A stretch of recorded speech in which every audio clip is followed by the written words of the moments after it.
اس زمانے میں امت مسلمہ افراط و تفریط کا شکار ہو چکی ہے۔ جہاں اسلامی شریعت جن چیزوں کی ہم کو اجازت دیتی ہے، فروعی معاملات میں اختلاف کی، یہ اختلاف یہ غیر شرعی معاملات نہیں، بلکہ آپ دیکھیں گے کہ چاہے ہم ائمہ اربعہ کی بات کریں کہ اہل الحدیث اور اہل الفقہ اس نام سے امت میرے مطالعے میں آئی ہے کہ یہ سب کی جو بنیاد ہے، یہ ساری چیزوں کی بنیاد اہل رسالت میں ہم کو نظر آتی ہے، اور وہیں سے اپنے مسائل کے حل کی کوشش ہے۔ لیکن چونکہ ہر قوم کی یہ تعریف رہی ہے کہ ابتدا جب نبوت اور رسالت کے ساتھ یہ بہت، تو اس تناظر میں یہ چار موضوعات پر یا چار نکات پر میں اسی میدان میں وقت کے گزرنے کے ساتھ اس طرح سے امت زوال کا شکار ہوئی۔ اس میں فقہ کا میدان ہے، اس میں تصوف کا میدان ہے۔ یہ دونوں آیتیں ہیں جو رسول پاک صلی اللہ علیہ وسلم کے مشن کو بیان کرتی ہیں۔ بننے کے مرحلے میں ہوتی ہے تو زوال کا خدشہ نہیں رہتا، لیکن جب کوئی چیز یہ کہہ دی جاتی ہے کہ مکمل ہو گئی ہے تو وہیں سے اس کے زوال کا بھی دن شروع ہو جاتا ہے۔ اب وہ پرانی بھی ہوتی جاتی ہے، کمیاں بھی اس کے اندر آتی ہیں، کہ یقیناً یہ تکمیل کا دن ہے، لیکن اس بات کا اعلان بھی ہے کہ اب یہاں سے زوال بھی ہے، یہاں سے نیچے بھی جانا ہے۔ بہرحال اس زوال کے اندر جو کچھ حالات ہماری ہوئی ہیں وہ ایک طویل تفصیلی موضوع ہے۔ مولانا مشتاق صاحب نے قلم اٹھایا ہے تو 400 سے زیادہ صفحات پہ چلے گئے ہیں، اور زبان چلانا قلم چلانے سے آسان ہے، تو سوچا جا سکتا ہے کہ یہ کتنی بول سکتی ہے۔ لیکن مختصر میں اگر میں کچھ باتیں اس سلسلے میں عرض کروں تو اگر ہم سارے اختلافات کو جمع کریں اور سارے اختلافات کی وجوہات کو جمع کریں تو مختصر میں اپنے اعتبار سے کہہ رہا ہوں، ہو سکتا ہے کسی کے پاس کچھ اور بھی ہو، دو بنیادی وجہیں، اور انہی بنیادی وجہوں سے اور چیزیں پھیلتی ہوئی نظر آئیں گی، اور بھی اسباب نظر آئیں گے۔ ایک چیز بنیادی ہے جہالت، عدم علمی، ناواقفیت، یا علم ہونے کے بعد اس کے اندر وہ بصیرت، وہ فقاہت جسے قرآن نے حکمت کہا ہے، اس کا نہ ہونا۔ اور دوسری چیز ہے تعصب، تنگ نظری، دلوں کے اندر وسعت کا نہ ہونا۔ اگر آپ سارے اختلافات کو جمع کریں اور ساری امت کے اختلافات اور ان کے آپس کے مسائل کو جمع کریں تو یہ دو بنیادی وجوہات بہرحال نظر آئیں گی۔ اب اس زمانے میں جب کبھی اختلافات اور امت کے زوال کی بات ہوتی ہے تو امت کے زوال کی بات اختلاف کے بغیر ہو نہیں سکتی، ایسا لگتا ہے، اور یقیناً بھی ہے کہ جب کبھی امت کے زوال کی بات کی جائے گی تو آپسی رنجشوں اور آپسی خانہ جنگیوں اور آپسی اختلافات کی بات اس کے ساتھ ضرور جوڑی جائے گی اور کہی جائے گی۔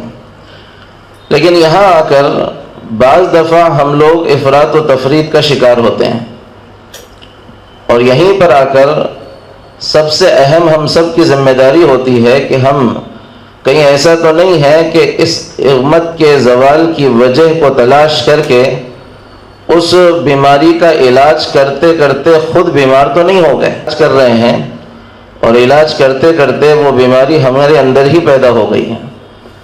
جب تک یہ نہیں سمجھا جائے گا اور جب تک یہ نہیں سوچا جائے گا تب تک کامیاب کوئی تشخیص اور کامیاب علاج نہیں ہوگا۔ اب ایک موضوع وہ ہے کہ صاحب اختلافات ہر قسم کے، جس میں ایک دوسرے کی گردن بھی اڑا دی جائے، یہ کہہ دیا جائے کہ صاحب یہ رحمت ہے، تو یہ تو بالکل غلط بات ہے۔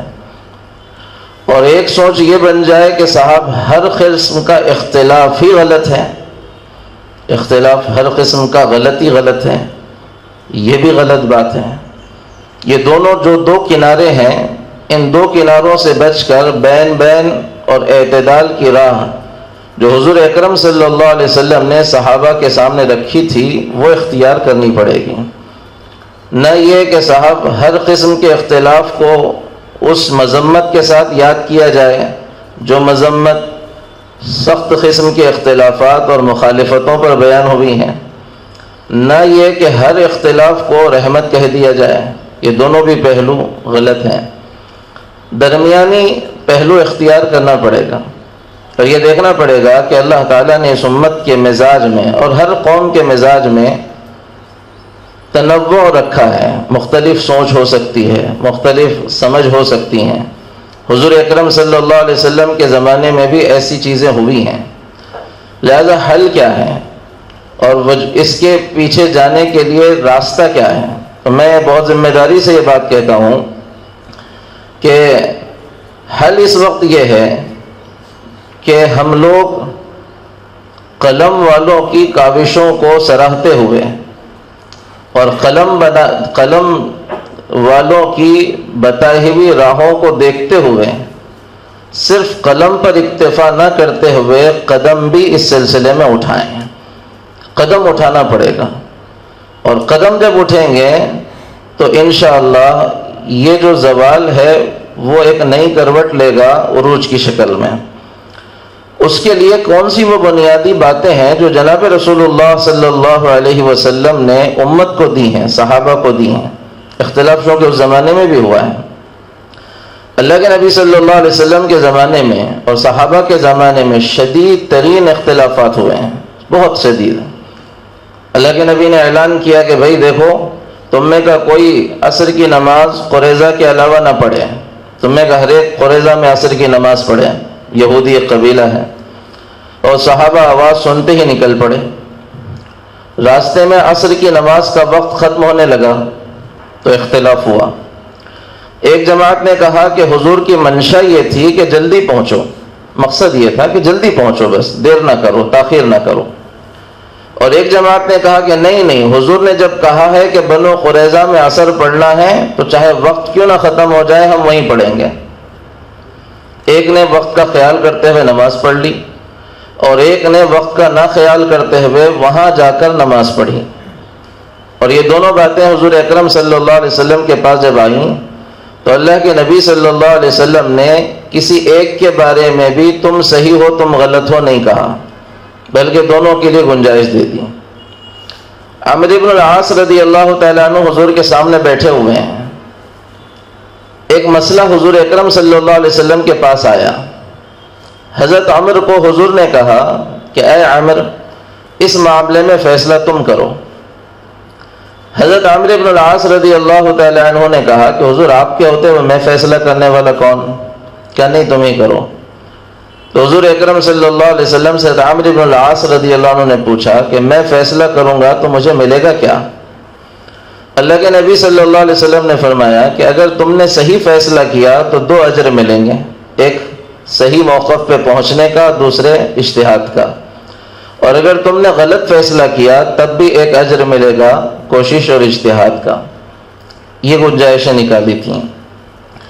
اللہ کے نبی صلی اللہ علیہ وسلم نے اس بنیاد پر جو ہمارے سامنے بنیادیں رکھی ہیں، اس لیے سب سے اہم چیز جو پوائنٹ در پوائنٹ اگر میں کہوں اور مختصر کرتے ہوئے کہوں کہ یہ بات نہیں ہونی چاہیے کہ اختلافات ہی کو سرے سے ختم کر دیا جائے، یہ نہیں ہوگا، قیامت کی صبح تک نہیں ہوگا، کیونکہ حضور کے زمانے سے چل رہا ہے، آگے بھی چلتا رہے گا۔ البتہ یہ بنیادی چیزیں زندگی میں لانی پڑیں گی کہ اختلافات کو کیسے ہضم کیا جائے، اختلاف کو کیسے برداشت کیا جائے، اور اختلاف کے وقت ہماری صورتحال مخالفت کی نہ ہو، یہ ہے بنیاد۔